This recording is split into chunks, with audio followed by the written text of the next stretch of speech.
Le docteur Mouyemba a cachiné trop. Elle a été en mot fort. Et vous avez appelé le docteur a dit que non, mais on a raté. Docteur n'a yépé. Docteur Mouyemba. Et puis c'est que Mikolo yo, on a cachiné. Peut-être que le docteur Mouyemba a cachiné. Mais le sénateur à vie. Tout le monde qui entraîne dans le Sénat, tout le monde y peut sans cacher. Bon, peut-être qu'il y a appelé anti-corona. Il y a appelé anti-corona.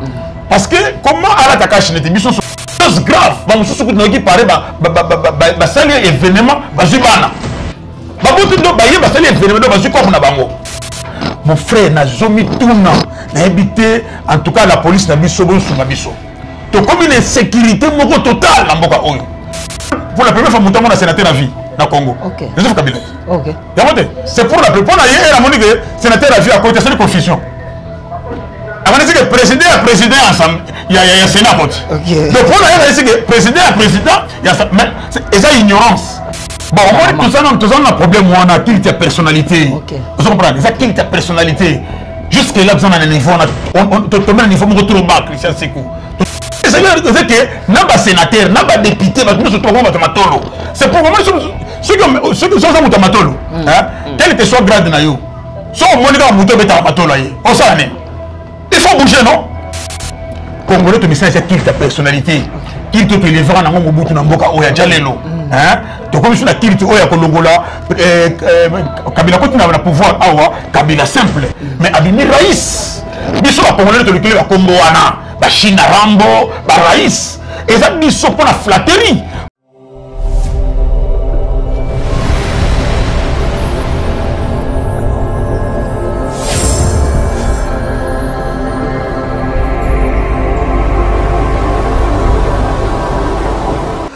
Bonjour, bonsoir, chers internautes partout dans le monde. Bozola Nabiso, na émission Nabino, émission Nabiso, Bolinazamingi, émission Tolobela Yango, ma Tolobera toujours Makambo Italie, Ngai, Makambo Italie yo, Makambo Italie, Bisone Sotoza, Bana, ya Mboka Moko, Congo Mboka Nabiso, Congo, République démocratique du Congo.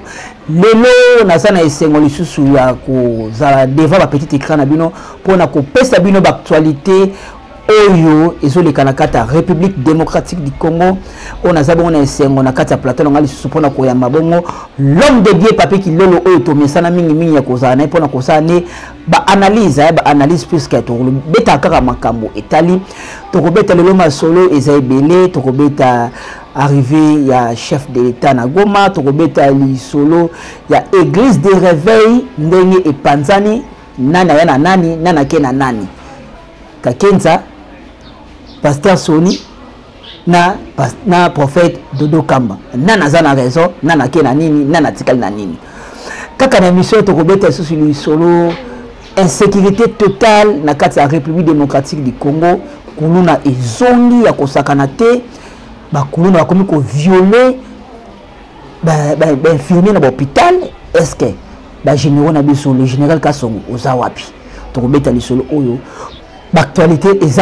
vraiment ébélé bon mon qui ba jour suivant et les cas qui les anciens chefs de l'état nabiso na Congo Joseph Kabila Kabange pour la première fois à Tsaki Makonae na siège ya Sénat bon mon qui ndenge ba yambaki mais entre autres ezala ba député musu ba telemaki te ba internautes ba kumisi bongo Sami Badi banga po a telemaki te po tango nani je sais Kabila kotaki na kata salle ba tout ba telemaki ndenge bazo yamba président de la République mais li kamaruka mo elekaki na kati wana ba tout a kashine kaka yende ala kai kashine te est-ce que ntomi tout na corona ngweza biezate docteur Muyembe yemoko mususu a terre la biso bakaba coronavirus mais kashine ala tarate to kobeta masolo ensemble na prophète Papi Lolo émission de nous ça la plaisir et ça la plaisir makasi na ba téléspectateurs tout balinga ka émission tout le bela yango mingi na moni bongo mon sponsor privé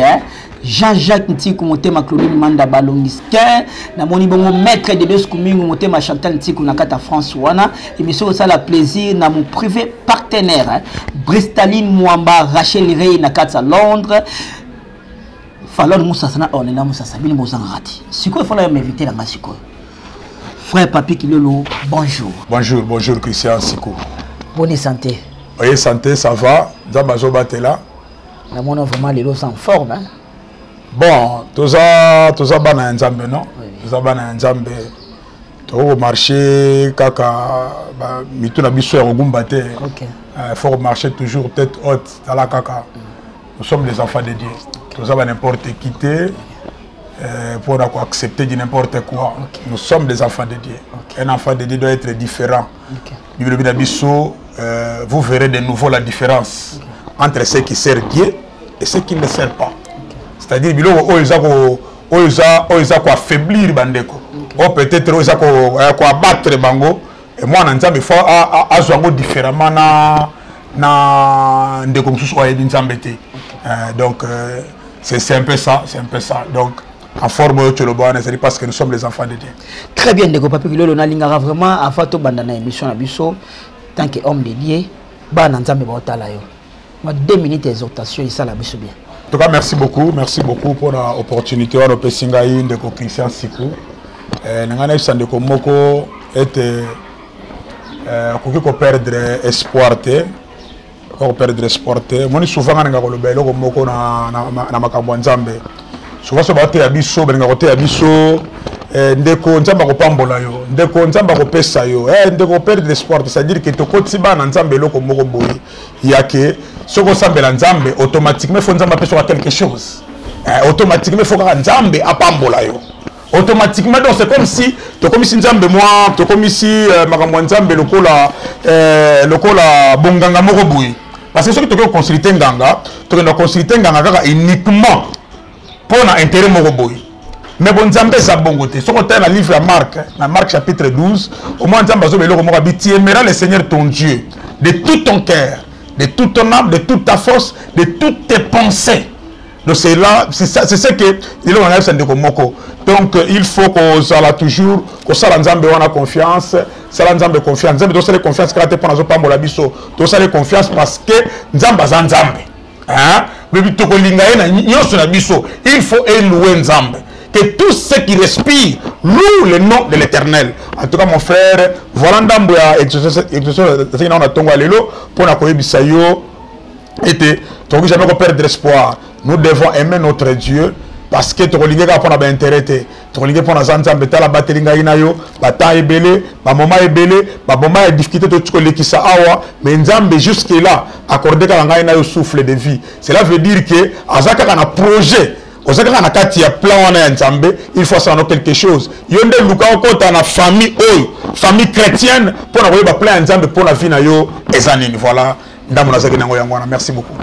Merci l'homme de Dieu Papi Kilolo. Je pense que les téléspectateurs surtout au Bazola Nabiso, Libota Nzambe o ebolinga kabongo ndeko nabiso. L'homme de Dieu Papi Kilolo, boyoki excitation. Mais nous préféré to commandant nous côté à régie, total la clip oyo, il y a frère Gelor Malanda, na combo ya Docteur Jésus. Je pense que cette clip va faire plaisir na peuple de Dieu surtout oyo balingaka musique gospel, musique religieuse ndenge to lobaka, botal la clip oyo et surtout mingi bo s'abonner na chaîne ya frère Gelor Malanda ce on soit clip au bien. Na détail surtout betaka frère Gelor Malanda na kati ya internet au monango télécharger clip partager ngo pour na gloire ya Nzambe que ça kitoko Christian Soumaïl total la clip oyo. Docteur Jésus, oh, je viens chez toi.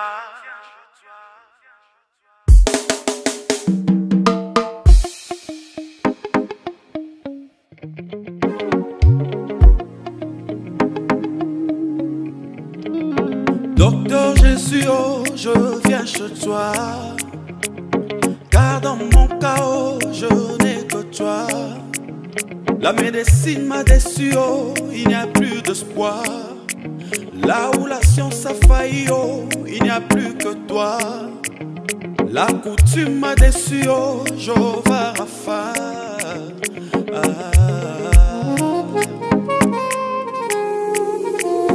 Docteur Jésus, oh, je viens chez toi. Le médecin est fatigué, oh, il dit plus d'espoir. Et là où la science a failli, oh, il n'y a plus que toi. La coutume, le gris-gris, non complirait mon corps.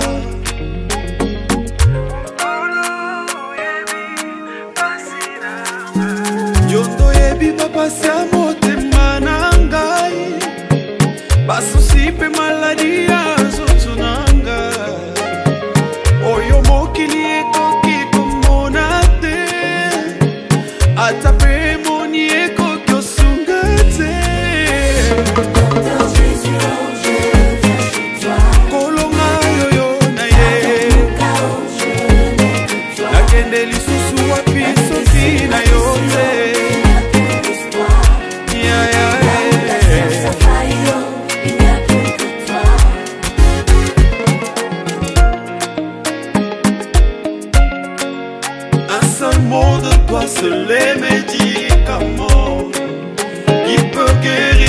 d'infirmité en moi.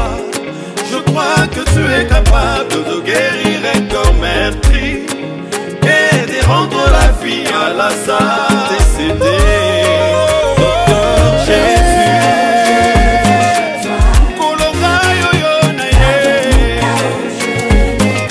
Akendeli susu wapi soki na yote.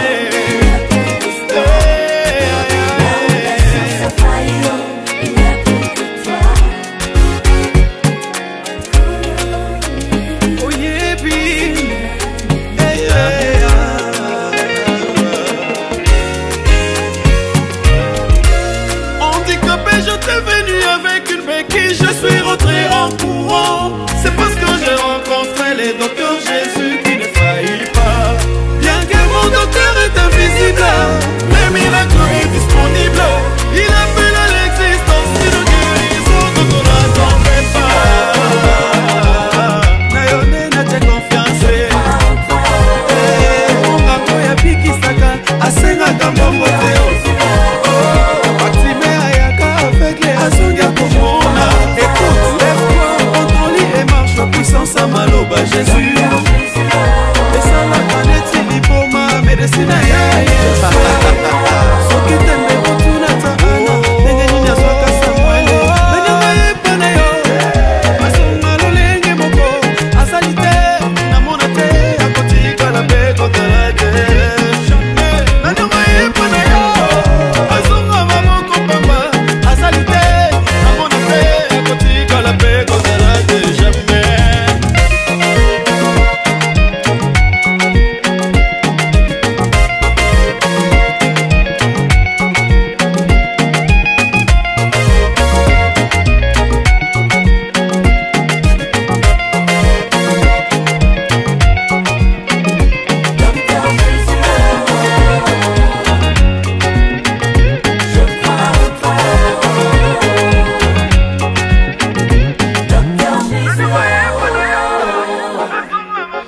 Merci Christian Soumaëli na réalisation oyo télévision na clip kitoko ya Docteur Jésus. Je pense que cet élément va faire plaisir à Tita Diamanisa en direct de l'États-Unis.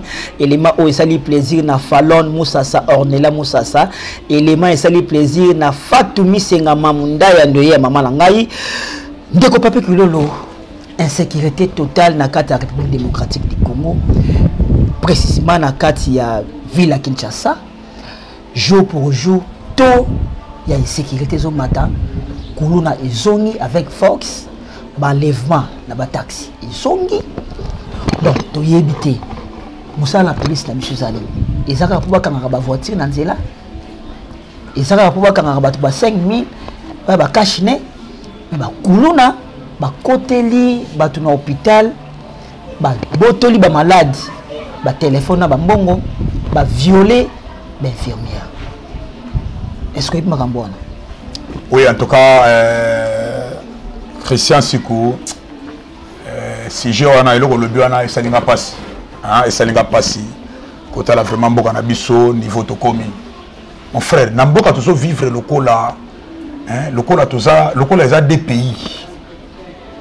Donc, on a évité, parce que nous, tout le monde a un Goma, on a un Est, pardon, on a un Est, on a un Ituri.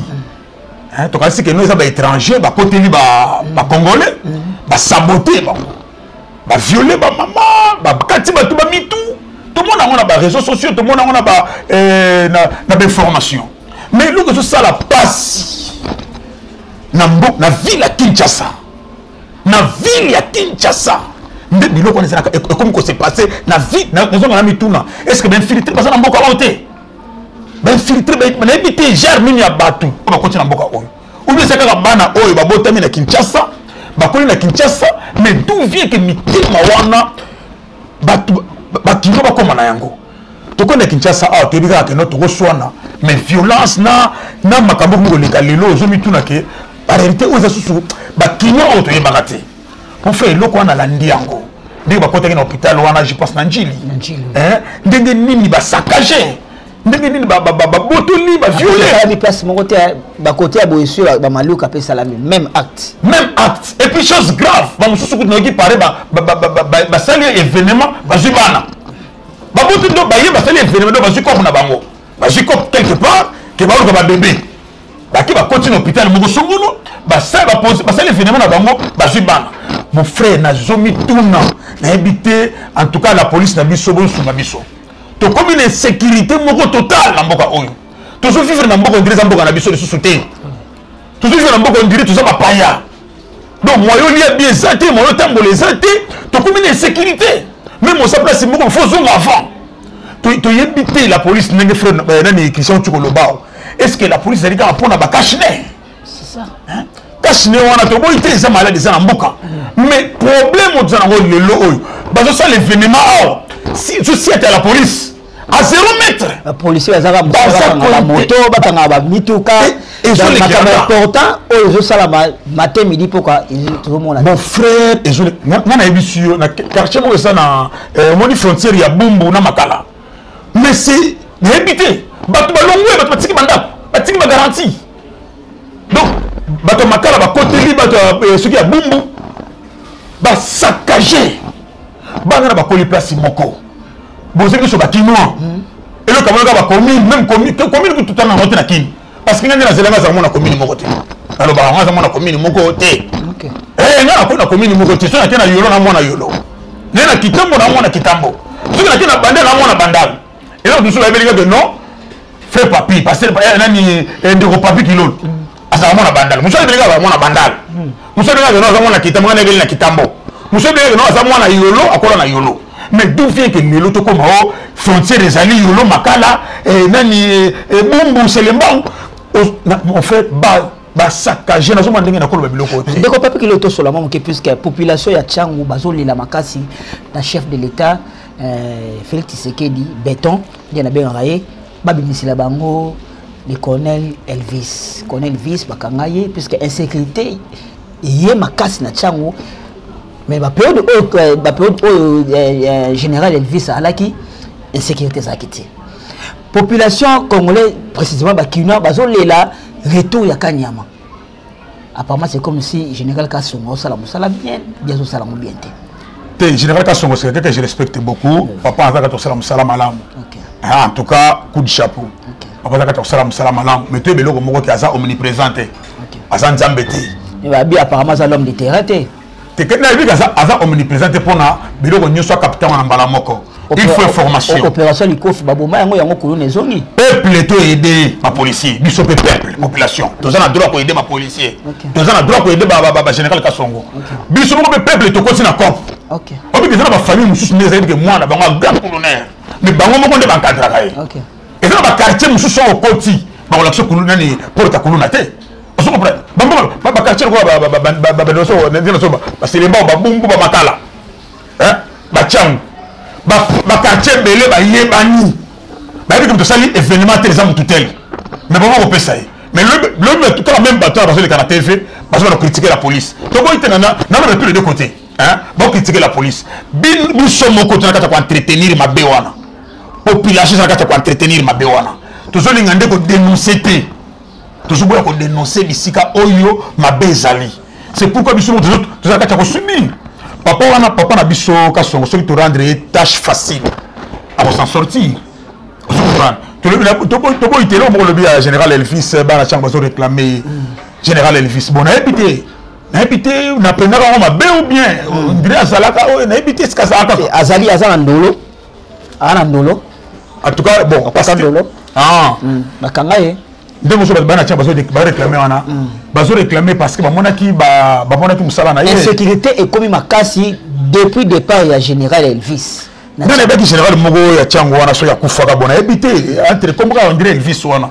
Bon na habité non zo le bana donc il faut na le mettre ko fouiller information bien pour na yeba so de quoi na za vraiment na ndega bien ça bandolo mais en tout cas mon frère na so le belo ko so réclamer batouana peut-être mona ke période wana ba réclamer opération likofi na problème té les alliés gouvernement les alliés l'état de s'organiser ça parce que les états de général Kassongo mo avandi ala bi que no siko na sala opération tel na bana ko kanga bakulu na bana ko mabango et pardon na bana ko kanga bakulu na les alliés lo ba ko ta réunion ba vandi après ba délégué hein il est pas à numéro 1 à la police mais à joie après ba ordre Très bien découpé que je pense que les téléspectateurs nous studio émission Tolo Beleyango to baki to robeta masolo ne se sauf rien bino mo bozoyo ka je pense que la diaspora bozali banda insécurité totale eza na kati ya République démocratique du Congo donc les Cameroun sali pas si ya bana bakulu na ndenge ba continuer ba plutôt ba violer ba infirmier sali pas si tozo ça l'appel vraiment à l'état congolais il faut bolandela ba anti valeur wala ko kanga bango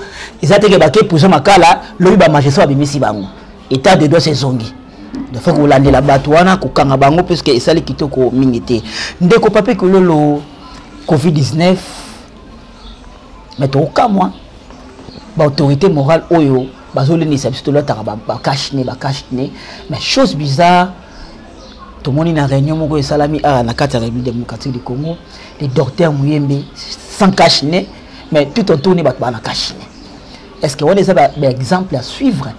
Tout le monde est sous Kalaming Tawa, les sénateurs à vie, Joseph Kabila, pour la première fois, dans la réunion, dans le Sénat, aïe, mais à la cachinette. Mais théorie, tu vas analyse. Selon lui, autant que l'homme de Dieu, tout le monde analyse mon cas. Est-ce qu'on a un message à Malam aux populations qui ont capté puisque va critiquer au moins mingue? Au moins indéni. Bon, moni, il y a aussi le Boana. Tout ça, on a besoin de la valeur au Mogo. On a besoin de ce qu'on a comme. Ok. On a besoin de ce qu'on a appelé comme. Ok. Donc, on a habité, il joue à quoi? Si on dit que le docteur Mouyembe, moi, je l'ai caché. Bon, peut-être pas la tienne en mingue. Et comment tu fais? Bon, on a 4 réunions. Le docteur Mouyembe, la caché trop. Elle a été en fort. Et vous avez appelé le docteur FC, non, mais on l'a raté. Docteur Maïepe. Docteur Mouyembe. Et puis c'est que Mikolo yo, on l'a cachinete. Peut-être que le docteur Mouyembe, docteur Mouyembe l'a cachinete. Mais ils ont quand même biso parce que il y a des fois c'est référé un exemple. Comment Yemoko azo ko respecter ba mesure wana te o ba ngomoko ba tshela ki biso. En tout cas les kaboka chine wana tout le monde mona moins compliqué, tout le monde mona un peu moins flou. Et puis nous on le bon sénateur à vie. Tout le monde qui entraîne na Sénat. Tout le monde n'y peut sans cacher. Tout le monde peut pas commenter les belles sur les réseaux sociaux. Que non cacher les athées comment. Bon tu habites hier mon père, n'a habité. Bon peut-être hier on s'appelle anti-corona. Non, on s'appelle anti-corona. Parce que comment à la cacher les missions sur awa, tout ça la police et comment on appelle ça? On doit tracasser les gens dans celle-là. C'est un robin au Congo. Donc tracasser les gens case pour un problème il y a caché. Donc tout le monde est censé avoir un exemple. Il y a servir son exemple pour la cache mais bon bazali ko la ta cache n'était. Bon tu éviter bande ko mais ko biso place wana parce que population peut comme mituna. Ndeko papi ki lolo to me concerne moi analyse, je pense que mes collègues tous les cas awa ezaki rentré parlementaire arrivée spéciale il y a sénateur à vie Joseph Kabila, je pense que total a ba Twitter na total a servi Congo une fois paiement. Mais à ma grande surprise 2 ans après ayaki quand même na siège na il y a chambre haute. Mais entre chaque na kati ya batu tout batelemi mais Sami Badi Banga aboya ko telema. Est-ce que Ezaki obligé d'entrer chat il y a ancien président Nabiso Joseph Kabila à côté de la salle, il fallait qu'il batte tout téléma. Mais quelle qualité? La qualité nini? Bah tu vas me critiquer comme par rapport à YouTube mais ça analyse. Est-ce que dengue Sami Badi Banga tellement quitté Ezama B ou bien dengue batte téléma qui est malade? Na répondre yo. Répondre. Na habité ko ba ke Sami Badi Banga ndenga tirema kité za mabido na malanga na ko biso ke Sami Badi Banga atali premier vice-président je pense. Il y a Sénat. Oui. Hein ayebi ke yende après biso Alexis Tambwe Mwamba c'est Sami Badi Banga. OK. Bangonde ba tête. C'est-à-dire ba tous ba na kati ya Sénat. Ba to mbele ba chef na bango. OK. If bango ba tous na ba sénateur nyos. Donc bazana c'est il y a papa na biso Alexis Tambwe Mwamba na nani ndeko na biso papa na biso Sami Badi Banga. Sami Badi Banga mo a comprendre ki yango. Au moins pour moi na mboko zo nini. Parce que ça on a problème. Hein ba bina pour la première fois montant na sénateur à vie na Congo. OK. Joseph Kabila. OK. C'est pour la première fois la monique sénateur à vie à côté c'est une confusion. Avant de dire que président ensemble, il y a Sénat. Donc pour la dire que président, il y a ça. Mais c'est ça ignorance. malgré le niveau ya classe malgré le niveau ya bato wana nde bazawana bato mayeli ba intellectuel bazawana na ndenge ba na comportement na bango en tout cas et circuler bato belé parce que ndenge asa collègue na bango asa camarade ne bato ba na asa camarade bakutani ba pesa ba mbote ya poise bon bien sûr au moins comme on a quand même ndeko na biso est-ce que ça a été obligé fallait salle mobimbe telema ce n'était pas une obligation. Ce n'est pas une obligation. Bon, ils ont amené ça à côté de nous, à côté. Et puis, ça là qui président. À Longo, il y a des sénateurs. On va Kabila à jour. On est à jour. Tu n'es pas à peut-être à côté de été. Du fait que mon Kabila côté place, on va salir. Et ça n'y est pas moi. À sauter. Mais ce n'est pas une obligation. Mais Internet, il y a un culte d'adoration. Bon, on a un problème où on a qu'il ta personnalité. Vous comprenez? Ça qu'il ta personnalité. Jusque là, vous avez un niveau, on te met un niveau trop bas, Christian Sekou. Tu te mets un niveau trop bas. Il y a un monde à Mayeli, à Moka. Niveau, ça se comporter. Tu te mets un niveau trop bas. Exemple, ça se soutient dans Moka Oyo. Dans la minute où on surtout avec Ramatolo. Le problème, c'est que n'a pas sénateur, n'a pas député, nous sommes tous matolo. C'est pour moi ceux qui sont matolo. Quel que soit grade na yo. Soit on monte muto beta matolo yi. On s'en est. Il faut bouger non? Le problème c'est ndé angwana. To comme dans monde ya ke muto so ba souté que yenda sa chef. Habiter que nga place na fandi awa. Donc je ne suis pas n'importe qui pour accepter n'importe quoi. Mais voilà batou et là on est comme ce kingai. Même si tout ça à niveau où on a bangoté, tout cas, mais comment? Congolais, tu me sais qu'il ta personnalité, qu'il te élèvera dans mon bout, dans mon boca, oya jalelo. Hein? Tu comme sur la qu'il te oya kolongola, Kabila continue à pouvoir avoir Kabila simple, mais abîmer Raïs. Biso la Congolais te le clé la Congo ana, la Chine Rambo, la Raïs. Et ça biso pour la flatterie, pour la tout le moyen il y a gagné moins bon ya Kabila, il y a gagné lipa ya Kabila. Mais en réalité, mon temps va te faire ça, ça va l'idée on a dit. Même il y a un qui peut-être pas surpris. Il y a un moment où il y a un Sénat. À ça, on peut simple. Maman dit que maman c'est bon ami, le communauté concert. C'est nous comment concert. Bah comment Yemba. Yemba pas surpris. Donc ça va ne bouger. Papa tout ce Kabila wana. Tout ce Kabila éthique morale.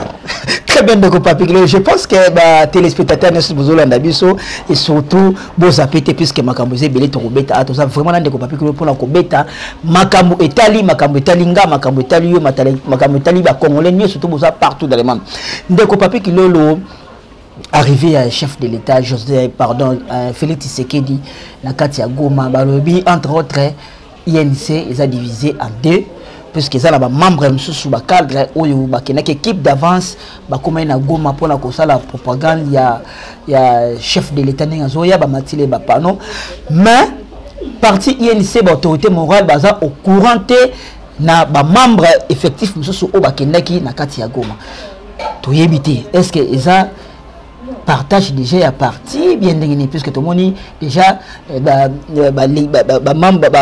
pardon cadre monsieur il y a INC le but que baza au courant na communauté et que kuna pour na ça la arriver à chef de l'État les années bon Christian Siko et puis tout ça un problème moro tout ça le monde il y a pas conscient na ben inconscient ça au but que dans la partie INC oyo de se mobiliser qui va que Goma pour accueillir un chef de l'État. Ils ont quand même compris. Là, tu le bilan qui ta personnalité. C'est-à-dire que ceux qui ont adoré Ramoutouana, quelle que soit ma bénaïe, au moins politique à Congo, ou bien l'homme congolais va transformer le niveau. C'est-à-dire va créer un système de fanatisme. Tout le monde a un système au moins qui fanatisme, na kati na we bombi qui esclavagisme. Trop fan à tomber en phase esclavagisme. Le but pour aller esclavagisme. Ça veut dire que esclave a une volonté. Esclave va manipuler, il y a un choix. Esclave va aller les mois-ci pour imposer. Esclave n'y a pas de loba, il y a un droit d'accepter. Mais Congolais tout ça la bateau, conscient. Soit dit qu'il y a une bateau, soit comprendre, soit comprendre. Bateau va comprendre peut-être ça bateau yo, pas mon que non pour la bango c'est vital caméra ou rien. Du fait que ça kuna pour la bango non. Mais bateau va comprendre que nous tous servir des nations. to servir Congo to servir pays makambu ya tendance wana ezate nazala muta INC ceux qui président na ngai mokonzi na INC za na prison pour na makambu moko boteli mboka yo posé le wana muta Félix hein nazolo bango te ngana yo aussi yo so ozaki membre INC vraiment d'origine la muta kamere ko lo makambo ngana oselo moko nazala problème moko omoni ngai na ko tomber fan te ngaso na tomba fan kaka ya Yesu ngalo bango mokolo ka président Félix Nabiso akomaka na voix oyo azolanda ya ba état de droit bambiloko oyo aprometa biso tomoni ka bani ko se plonger les sous na babiloko moko boye eza na nzela te kaka biso bana tokotelemela ye ngana sa prêt parce que moni eza boye biso eza banyama oyo nyama oyo atengama monoko okomprendre ngana aza nyama atengama monoko nyama atengama monoko te aza na ndenge nalelaka Christian so côté na zamba côté nyama atengama monoko ozokele mawati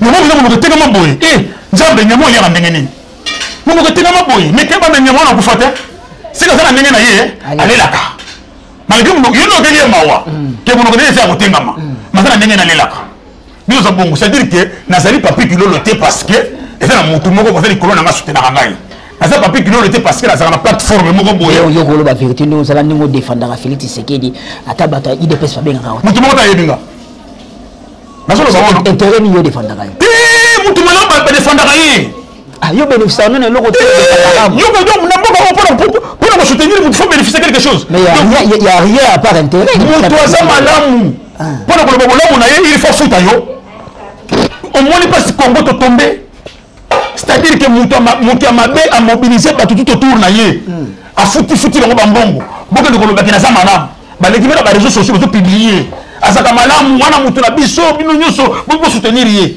mais bino consciemment on veut dire que c'est un méchant parce que ba sombi conscience na yo ko soutenir ye papa nga lo ba yango ngai na président Félix aye bangaye te ngana sana bana ba otanga ofele bon soki le niti bata IDPS bien fait président Félix a bengi au travail na yo boy te nga soki ba bengi nga peut-être te musala boy yango te obona esa offre esa musala bible li mutokole na mutoki na ye non muna musala nde bolesa yo soki ba bengi nga lelo ba solliciter ngai que non te pour na boy au travers le domaine tel non na kosala musala parce que ça musala ba pesi ngai mais na ko musala te nga lekaka na ba etando ikele ba lobaka na lobaka mote parce que na zanga na parti moko boy batu ba pesa nga quelque chose non na sou bolamu eza bolamu ma beza ma be benga nyama na kombo na ye muto ko sala bolamu bolo ba ka sala bolamu to moni que président Félix azana ba idée bien pour na mboka on ba idée ça pour na faire avancer mboka so continuer motali e pe muta na lobeli ta na longi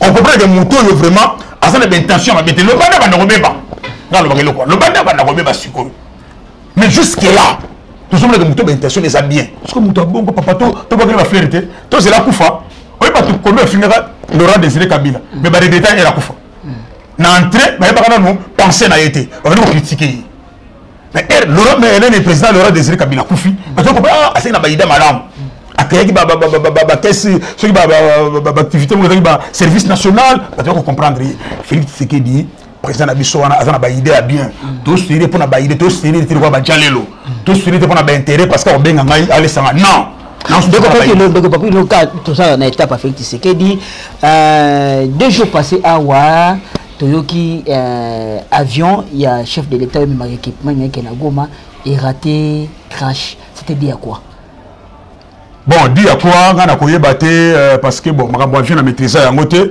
mais toka ki tout monde qui ba information wana que kendaki 30 minutes après zongi na tarmac et atterrir lisusu tout ça pour un entretien hein c'est à dire que bon toyebite ezali bon les avions ça pareil hein les appareils tout comme ko la mo rappel to mo boye au police mo pelité même ba téléphone peut tout monde na biloko wana donc mais et le moment on le non gloire à Dieu ndenge équipe wana et biki équipe wana biki et puis tout ce problème était et ma badei na mboka gloire à Dieu que soit mo benga bino bosaka bata badei na ba fête bon dei na fête et ça première invitation hein et la première invitation le président ça trop matanga trop fête te yo kana biso yo kabila bana ko maté bana critiquer mutumba bimarate avanaka na ndako alobarate ozo bien complexé lelo président Félix azobima on critiquer trop matanga trop ba fête par exemple la histoire de Jean-Baptiste na Yesu a tenu bango question moko abi Jean-Baptiste amena ko liana binoté amela na binoté boteta qu'il a un démon mais le fils de l'homme mange et boit abozo fanda na place moko mais bozo bané que non azana milieu mabe c'est ça le problème muto sa bongo muto sa ndenge nini ba bakenda bana raison ba batika bana raison oh na fungolango ba bakenda ba batika na raison to fandi ya kisa siku to ba no to kende ngana bo yoke yo resilifi ba ngani muto kende za na raison muto kende za na raison fainéant o tikeli ka kolia ba fufu tala munyo ozaki na kei azui mais souvent soki to ba no to kende ngana tikali yo ke yo dae ba ngani ça a raison. Merci de Papi Kilolo. Je pense que l'émission ça la plaisir na maître de ce Kumingo ya Godenti ko frère Papi Kilolo yo je pense que l'émission ça la plaisir mini na Cornelie Malongi Balongiske émission ça la plaisir na Robambala émission que ça la plaisir na Yemoko Jean-Jacques Ntiku Motema Claudine Manda. Je pense que cette émission va faire plaisir na Balanestu à Suisse maître Christian Musombe Christopher Kanyuka Motema Judith La Rose ba félicitations na maman Judith La Rose na mwana autopétation fait émission ça la plaisir bon on a Bovi qu'il y a Nzaka na kata Suisse wana émission ça la plaisir na Bristaline Mwamba moi la poto tongo moi la poto kala. Je pense que dédicace privée na Yemei moi Sikolo Mobali rythme du show Natacha Ilangala Dorcas Molicho ndeko Papi Kilolo les 18 jour pour jour pardon les 18 et les collègues biso awa et ça qui rendez-vous il y a plaidoirie il y a Vital Kamerhe répond à rendez-vous avec Bazonga mais chose bizarre Vital Kamerhe ça qui absent les 18 na niveau du tribunal alors population sont ngiyeba toyeba ki ndeko Vital Kamerhe ça qui hospitalisé est-ce que azongi déjà prison ou azara na kata hôpital ou Vital Kamerhe azawapi on va répondre Vital Kamerhe azabi bisiko azali bisikani bisika o yemo azali wana yebani hein Vital Kamerhe azara mais position na zo yebana te position solo yebi position bokena position na yowapi Vital Kamerhe azaki na prison bon bang état de droit et ezala motombe puisque la rime yo tambola azana prison te azana hôpital te place aza yebani te ba pesa ba preuve Comment les années tu as vu les cambo après ce preuve yo azana prison te azana na hôpital mais pourquoi absence na ezaki na audience au fait ça non aso belat peut-être n'est pas allé en azana sur ma casse peut-être il y a se présenter donc c'est tout à fait normal muta otiko bela azana sous peut-être azana souki bon ba invité on comprend il y a la possible raison peut-être santé ne peut permettre au moins le tomber la problème yake ceux qui santé ça bien ko publier à monter on va d'ailleurs pas et na kamoga mutu na santé ça bien ta publier kaka on peut ndenge za on se na kacha ko réveiller bandoki donc mais c'est lui on a besoin de santé bien ta comprendre que chef on a maladie tu sois se traîner liwa avec les chefs ils visiter caméra qui hôpital tu as les réseaux sociaux akufa non, et la stratégie va bien. Bah, il va se placer dans sa tête. Nous sommes dans un hôpital, mais vous camouflez. Parce que mauvais sort. Vous souhaitez que mauvais sort, vous souhaitez les Wanangai. Parce que nous avons dit Vital Kamerhe, quelle que soit ma dénaï, et là on a souhaité tes alliés. Et là on a souhaité tes alliés. Tu as souhaité tout ça, bandeko. Mais tu as souhaité les Wati. Nous avons dit que vous souhaitez tes Yokufa. Donc c'est un peu ça. Parce que si on a coupé, ça peut perdre. Ça peut couper, ça peut perdre. Donc, dans le cadre de ceux qui Vital Kamerhe dans la prison, mais il n'y a pas de prisonniers. Il y a des prisonniers qui se fait dans l'hôpital, ils sont soignés. Je pense que ceux qui tirent, tant d'ailleurs, on va dans l'hôpital et Sili et Koki, ils sont en prison. Maxime de Kopaki Kulolo, je pense que tout ça, c'est une analyse. Mikolo, les qui habitent, qui observe qu'il y a les qui a Madame Maman Antoinette. Moi aussi, à président Sassou. Tout le monde est dans la cathédrale de Notre-Dame. En pleine prière, tout le chef de l'État, Maman Denise, il faut quand même ressembler là. Donc, est-ce qu'il y a un pasteur? Ah, que c'est un secouilleux, tout dans mon cher. Il faut quand même.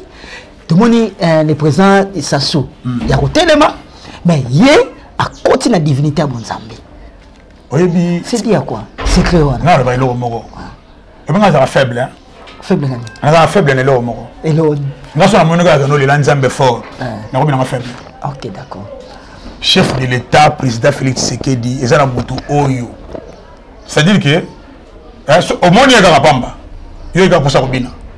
Oh. Et yo tell yo pour ça kobina. On pas na solo, on pas flatter été. OK. Na ça chrétien. So na moni mutu ça un chef de l'État, il y a beaucoup d'angaï. Il y a Nzambe, il y a Valérie, il y a Soumassia, il y a Valérie, l'œuvre de la croix. Mouton ça va génuer. Il y a Fukami. Il y a comprendre que Awa n'a pas mouté. Awa n'a pas pamba. Papa m'a dit que vous avez dit que vous avez dit que vous avez vous vivre na Mikobos, vous avez Mikobos. Ouais. Vous avez dit que vous avez dit que Mbondo. Oh. Vous avez dit que finalement, le chef de l'État, vous connaissez beaucoup de Nyoso, à se comprendre la grandeur, la dimension de Nzambasali. Chaque fois, chef de l'État, Félix Tshisekedi, à côté, on appelle ça Nzambe. Mais moi, je vais dire soit à Fukami, soit à Moutouné Sakourbé. Cela veut dire qu'il faut reconnaître la divinité. Il est supérieur. Il a un mot à dire. Ce qu'on ne pas souffle de vie qu'il quand il y a la présence de David, un roi, alors je suis dans la joie. Quand on me dit allons dans la maison de l'Éternel. Donc c'est un exemple à suivre. Il y a un chef de l'État à Bissau. Au moins, on a un chef de quartier. Tellement il y a tellement raté. Foukama a Foukama raté. Nous sommes limités. C'est pour deux mois de ça. Mutuna mutu azan appel na ye. Au moins mukili yao. Chez Nzambe apesa yo abenga yote. Oya yo murote. Président Félix le biona. Na lo bangonga moko pour ponani ta papa oyo à chaque fois na président Nzambe azora position moya humilité. Position moya comme kitisa parce qu'à comprendre les grandeurs ya Nzambe. À comprendre bisika Nzamba utinaye, à comprendre ba combat ni Nzamba bundeli, à comprendre que s'il est en vie, à ça invité parce que à sa sécurité. Il est bien contrôlé. À ça invité parce que non, à ça envie parce que Nzambe a l'india sa envie. Très bien, de Papi Kilolo, je pense que c'était comment chuter vraiment vers la fin de l'émission Nabiso. Mais l'homme de Dieu, Papi Kilolo, politique et pandi église de réveil. Ba politique, ba pandi église de réveil. Tout le monde coup d'état Kakenza contre Sony Babimi Selibiso président prophète Dodo Kamba, je salue en passant en tout cas félicitations prophète Nangai. Mais ngambo to moni pe pasteur Sony Gafuta a vraiment créé plateforme nae. Ngambo to moni kuna pasteur Kakenza balobi yé a commis le roi Seigneur mobe a chapeauta kaka église de réveil. Malgré 10 ans sali azaka toujours au sommet. Totonga maman qui frère papi balobi FCC na cash ndi baza au milieu de séparation ba bendi pasteur Sony na bata FCC cash ba bendi Kakenza réaction bon alors le moko Christian Sigo on est bien la famille so ba diviser bino c'est parce que va comprendre les faiblesses na bino ma famille nyos so ba diviser ngo c'est va comprendre les faiblesses.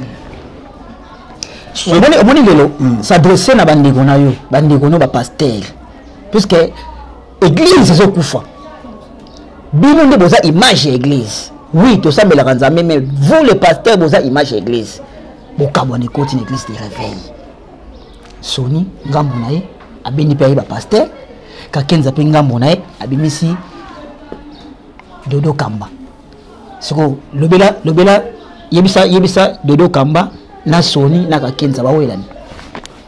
Cher pasteur nangana lo beloko moko mais nazotanga wana livre ya Jean chapitre 13 na verset 12 mais na kosenga bandeko bakotanga yango batanga mobimba les exemples ya tango Yesu akeko tsukola makolo ya ba disciples Jésus lava les pieds de ses disciples au monde a été na chapitre 12 ba le beloko moko ya motu na verset 12 plutôt Après qu'il ait eu lavé le pied et qu'il prit ses vêtements, il s'est remis à table et leur dit: comprenez-vous ce que je vous ai fait? Est-ce que vous comprenez le qu'on a tout ça et la bino ah vous comprenez mon frère? Lelo église osali ko tomber na ba biloko wana ke baloba ke beaucoup bato cash na bato FCC quand pour na biloko wana manque ya humilité, le pasteur to tomber na phase moko ya mabe. Le pasteur minga lo ba ngo bakim balonga ekobo ba pasteur ebele balonga ekobo ba pasteur ebele balongi ba péché belé ba injure ebele balongi longi yango. Mais ba pasteur ebele ba biteke ba tomba na piège moko ya mabe. Na lo ba loko moko Christian Siku. Oko sala makambo ebele na vie. Nzamba otala zo limbisa yo. Mais orgueil nde sala ke Satana comme Satana. Orgueil. Satana asala ke kobo na lola te. Mais ce que Satana ba précipiter ba quoi isaki ba bengana ki c'est que cause orgueil. Le orgueil de l'acte ba serviteur de Dieu belé. Ba servir Nzambe. Ta la Bible bien Nzamba ko sala humble bato belé, mais Dieu résiste aux orgueilleux.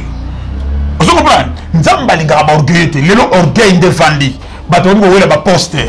Lit église, image église, chers serviteurs. Oh bisona bino totanga na Bible. Image église ali combat et humilité. Ba pesi biso ko pa Jean-Baptiste na Yesu. Jean-Baptiste amoni Yesu. Alors non. Ngana ko baptiser yo te. Yo ne faut baptiser na Yesu te. Baptiser na pona makomi ye ko kisama. Bazo wela nini? Ngande fona kita, opo fona kita. Yesu aye. Jean-Baptiste alobité na sa dignité ya ko fungola ta sandal.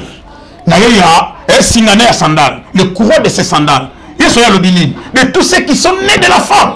Oya leki Jean-Baptiste azate. C'est que Yesu pas miche elongo parce que il peut otena nzela mwasi. Donc là on est sorti na nzela ya mwasi, muteleki Jean-Baptiste azate. Même si Jean-Baptiste mais Yesu comme ko baptiser. Yesu Jean-Baptiste le bien. Mais il banda ko pas baptiser. Mais mutu yo baptiser qui a pas ko baptiser na quoi. Jean-Baptiste le bien non. Laisse qu'il croisse et que moi je diminue. Tika ye akola ngai na kita.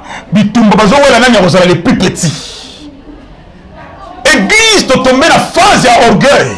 Bitumba église ya les plus petits. Tant on attend bino ayo sur le bi, est-ce que vous comprenez le qu'on a sali? Na la sukolo bino to so bien un maître. Pour so bien un seigneur. Mais ne ko sukola bino makolo. Est-ce que vous comprenez le qu'on a sali? Ce qui vous tika libo sala de loko wana. Ko sala yango zalite que to sukola na makolo er nyoso te. Ko sala yango zalike Yesu abichaki na mulongo no ya serviteur mais ya ba esclave. Parce que na Israël c'était ça. C'était ça. Ko sukola mutu makolo c'est ko bicha na niveau moko ya trop bas.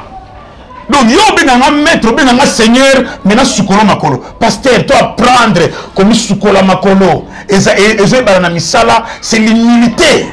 Église est tombée dans phase ya orgueil. C'est pourquoi l'élo, ou elle est à la grande, tellement vous avez envie à la grande, tant que vous avez un peu sur Kanyaka. Parce que nous avons créé bord, on va créer un mot. Parce que ceci, il faut la garder position. Nous avons un grand, nous avons un archibishop, nous avons un évêque. Réveil, tu vas boiter.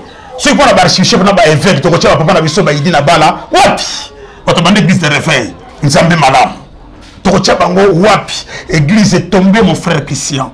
Église est tombée à un niveau le plus bas. Tu tombes à un niveau bon. Tu tombes bien sûr, mais ça peut pour na makomi. Bon, ce qu'on a dit. Makomi kokisama. Bon, message nous européen ça na président, nouveau président na bino, église de réveil de Dokamba. Bon, nous avons un nouveau président na biso, na koloba message na koloba. Na kobete prophète de Dokamba, vraiment salam salana yo. Salam salana yo, biloko wana eza plateforme. Et ça va batunde ba créer ngo bazio ba commission président. Batunde ba poni yo peut-être les poni nango yote. Alors la plupart les poni nango yote parce que tout ce que bato bazo poni na mukilia on est ça plateforme sous peut ka penza ba poni na yete. Mais ce bacho wana quand même ba monique aux en valeur. Ba monique aux a okoko apporter un plus. Tant yo wana apporter vraiment un plus na réveil. Hein to yebi na yebi yo na yebi période moko to kutana yo na mbujimai et je pense que aux se souvenir donc Naïbi, comment est-ce que tu sers ton Dieu? En tout cas, ça l'a vraiment très attention. Bissi Kokotiwana, ngai pona ngai Christian Siko donc na mona ke longia dodo kamba pona nga ça n'engage que moi na regretaki. D'accord, très bien. Sikoyo peut ça conseil na pasteur Kakenza na pasteur Sony puisque ba yo kanate. Pasteur Kakenza na pasteur Sony ba papa na biso bino bato yo bo former biso bo saka ba modèle. Oui, eloko mutena ngana lo ba pona ba papa na biso wana, papa na biso Sony na papa na biso Albert Kakenza eza été to tomber na phase ya ndeko na biso ya na Bible Gédéon te. Na livre ya juge ba bengi Gédéon vaillant héros. Tango ko isi bal ba bengi ye Jerubal. C'est-à-dire que mutu oyo akoyi nzambe ya bal. Mais loko ya mutu ya lisusu na livre ya 2 Samuel. David azo benga Gédéon ola bengi Jerubal. Mutu oyo longa bal a bengi ye Jerubeshet. Il a combattu dans la honte. Toko ya na phase wana te après avoir ko la xabison là, après avoir ko mabiso na voix oyo bino moko olia boza la exemple ya ke bino de ko isaki mutu ya Goliath mais ba ko biso ba Jerubeshet. Boko ba Jerubeshet, c'est-à-dire que vous avez combattu pour la honte. Non, en tout cas ndelo ngana lo ba yangwana to garder image ya réveil que ba sentiment na biso. Merci frère Pape Kilolo, l'homme Didier. Je pense que les téléspectateurs, surtout au Bolani Bisso, vraiment du début jusqu'à la fin de cette émission, Nzambe a Pambola Bino, Nzambe a Pesabino sous temps, sous Yakozaka, Libakou Yakolana Bisso. Donc, comme vraiment la souka émission, je pense que l'émission est sali plaisir, les téléspectateurs, surtout Balinaka émission, tout le Bele Yango Makambo Italie. Je pense que tout comme la souka, ce qui image qui toko boy, Nabuka Simongo, il y a les grands réalisateurs. Christian Soumaïl Maboko Trépied, nous saluer ce soir par ça mon ami privé José Dingo, le grand réalisateur et pas Staki Bissolo Nakati. Dédicace privée à mon ami Tony Issa, papa na Manuela, papa na Divine, ma maman Idet Manzekou. Je suis vraiment arrivé à la fin de cette émission. Bato na pesi bino motete, bo comprendre TV Zangonga, to comme ils vont na suka, Soumaïl na loba soni na suka. Chikicha, cha cha.